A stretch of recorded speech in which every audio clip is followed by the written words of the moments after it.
So example sum 1.13 show that the equation மூணு equation கொடுத்துட்டு are consistent. இத என்ன பண்ணுங்க முதல்ல ஆன்சர் இருக்குன்னு சொல்லுங்க.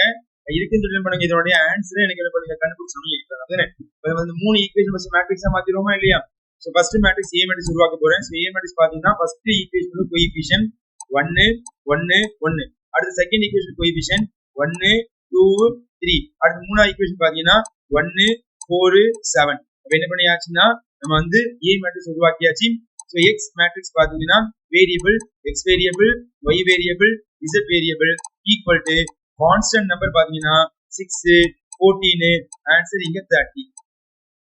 இந்த மேட்ரிக்ஸ் பேரு A X is equal to B போட்டாச்சு. அடுத்து என்ன வேணும் ஆகுமெண்டட் மேட்ரிக்ஸ் தேவைப்படுதா இல்லையா? அப்ப ஆகுமெண்டட் மேட்ரிக்ஸ் என்ன பேரு A, B ன்னு பேரு. அப்போ A மேட்ரிக்ஸையும் B மேட்ரிக்ஸ் ஒண்ணா சேர்த்து எழுதுவோமா? நீங்க ஆன்சர் பாத்தீங்கன்னா 1 1 1 1 2 3 1 4 7. A matrix ready. B matrix வந்து 6 14 30. அப்ப என்ன பண்ணியாச்சு B மேட்ரிக்ஸ் எழுதியாச்சு. Choosing the leading diagonal, first row first element, second row second element, third row third element. First இந்த ஒண்ணு வச்சிருந்து ஜீரோ மாத்திரோமா? இதுக்கான ஆபரேஷன் கண்டிப்பா எழுதணும். So what is the operation?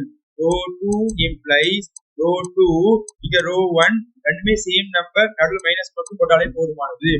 அடுத்து row 3 implies இங்க row 3 இங்க row 1 ரெண்டுமே சேம் நம்பர் நடுவுல மைனஸ் போட்டா போதுமானது. சரியா? இது ஆபரேட் பண்ணுவாப்பா. நான் சிம்பிள் என்ன பண்றேன் சப்ட்ராக்ட் பண்ண போறேன்.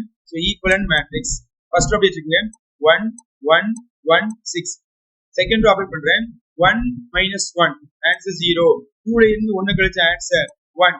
3 ல இருந்து 1 கழிச்ச ஆன்சர் 2. 14 ல இருந்து 6 கழிச்ச ஆன்சர் 8. சரியாப்பா? அடுத்து தேர்ட் ரோல இருந்து ஃபர்ஸ்ட் ரோ கழிக்க போறேன் 1 - 1 ஆன்சர் 0. 2 ல இருந்து 1 கழிச்ச ஆன்சர் 3. 7 ல இருந்து 1 கழிச்ச ஆன்சர் 6. 30 ல இருந்து 6 கழிச்ச ஆன்சர் 30 ல இருந்து 6 கழிச்ச ஆன்சர் 24. ஓகேவா? Again choosing the leading diagonal, first row first element, second row second element, third row third element. இப்போ இந்த நம்பர் 0 மாறினா போதுமா இல்லையாப்பா? அடுத்து என்ன பண்ண போறோம் இதுக்கான operation row 3 use row 3 row 2. இப்போ நம்பர் மாத்தணுமா இல்லையா? சோ 3 வந்து row 2 க்கு போயிடும், 1 வந்து row 3 க்கு வந்து நடுவுல என்னது மைனஸ் போட்டாலே போதுமானது. இதனுடைய ஆபரேஷன் சைடுல எழுதி பாருங்க. நான் மல்டிப்ளை பண்றதா வருது. row 3 அப்படியே வச்சுக்கங்க. சோ ஆன்சர் நீங்க பாத்தீங்கன்னா 0 3 6 24. இப்போ இத ஃபுல்லா நீங்க 3 ஆல ப்ராடக்ட் பண்ணீங்கன்னா 0 3 6 24. சரியா? சைனை மாத்திக்கோமா? Minus minus minus minus. So எல்லாத்தையும் நீங்க வாட் இஸ் ஆன்சர் 0 0 0 0. அப்ப எல்லாமே 0 வந்ததனால கடைசி ஒரு 0 மாத்த போறோம். அப்ப இந்த இடத்துல நான் அடுத்து ஈக்குவலன்ட் மேட்ரிக்ஸ் என்ன ஃப்ரேம் பண்ண போறேன். Equivalent matrix first row 1 1 1 6. Second row 0 1 2 8. So மூணாவது ரோ பாத்தீங்கன்னா 0 0 0 0 போட்டாச்சு. இது நமக்கு மூணாவது மேட்ரிக்ஸ். இந்த மூணாவதுல உள்ள தெரியாச்சு. இப்போ அடுத்து என்ன பண்ண போறோம் சூஸ் லீடிங் டைகோனல். ஃபர்ஸ்ட் ரோல ஃபர்ஸ்ட் எலிமெண்ட், செகண்ட் ரோல செகண்ட் எலிமெண்ட், தேர்ட் ரோல தேர்ட் எலிமெண்ட். இப்போ எல்லாமே 0 மாறிட்டே இல்லையாப்பா? லீடிங் டைகோனல் எலிமெண்ட் நமக்கு 0 ன்னு மாறிட்டு இது கண்டிப்பா என்னது row echelon form. Last equal matrix இந்த ரோ எக்லான் ஃபார்ம் வந்துச்சு. அப்படிதானே? இப்போ அடுத்து என்ன பண்ணணும் நம்ம ரேங்க் டிஸ்கஸ் பண்ணணுமா இல்லையா? ரேங்க் டிஸ்கஸ் பண்ண போறோம். சோ ரேங்க் ஆஃப் A உடைய ஆன்சர் இப்போ வாட் இஸ் ஆன்சர்ப்பா? ரேங்க் ஆஃப் A 2 வரும். கடைசி ரோ 0 அப்படிதானே? அடுத்து ரேங்க் ஆஃப் A, B உடைய ஆன்சர் என்னவா தான் இருக்கும் 2. n உடைய ஆன்சர் என்னவா இருக்கும் 3. இந்த இடத்துல ரேங்க் ரெண்டுமே சமம். ஆனா n விட கம்மியா இருக்கிறதுனால இதுக்கு ஆன்சர் உண்டு. எத்தனை ஆன்சர் உண்டு? infinitely many solution. அப்ப இந்த இடத்தை பொறுத்த வரைக்கும் ரேங்க் ஆஃப் A யும் rank of A bar B and n விட கம்மியா இருக்கிறதுனால the system is consistent. It has infinity many solution.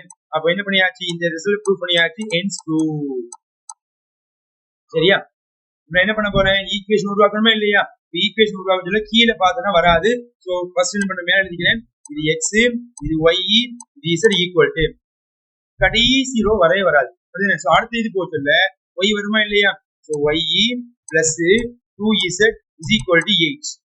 சரியாப்பா? So அடுத்து ஃபர்ஸ்ட் ஈக்குவேஷன் எழுதினா எப்படி எழுதலாம்? x plus y plus z is equal to 6. இந்த இடத்துல நல்ல கவுன்ஸ் பாரு. நமக்கு இங்க நம்பர் பார்த்தோம்னா இது நமக்கு 3. ரேங்க் ரெண்டுமே 2 இருக்கா இல்லையா? அப்ப இதுல எது பெரிய நம்பர்ப்பா? 3ல இருந்து 2 கழிச்ச ஆன்சர்.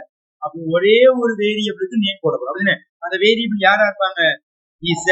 இந்த இடத்துல let z is equal to k. so k belongs to real number. அப்ப k உடைய ஆன்சர் z ல தான் இருக்கும். k ready. k இங்க போட்டா நமக்கு என்ன ஆயிரும்? y ரெடி ஆயிருமா? so k இங்க அப்ளை பண்ணுங்க. so y plus 2k equal to 8. இது ரைட் பண்ண மைனஸ் ஆயிருமா? y is equal to 8 minus 2k. அப்ப y உடைய ஆன்சர் ரெடிப்பா. இப்போ z ஐயும் y இங்க அப்ளை பண்ணுமா இல்லையா? அப்ப இந்த இடத்துல எழுத சொல்ல எப்படி மாறும்? x plus 8 minus 2k plus z க்கு பதிலா k equal to 6. 2k கழிச்சா minus k வந்துருமா? அப்ப x plus 8 minus k is equal to 6. Right move பண்ணுங்க. x equal to 6 minus 8 plus k. அப்ப x is equal to answer. 2 கழிச்சா minus 2 k வந்து plus. அப்ப k minus 2. அப்ப இந்த இடத்துல நமக்கு k உடைய ஆன்சர் ரெடி ஆயிட்டு. சோ கடைசி சொல்யூஷன் எழுத சொல்ல 3 இலக்கம் சேர்த்தறதுமா இல்லையா? இந்த இடத்துல x,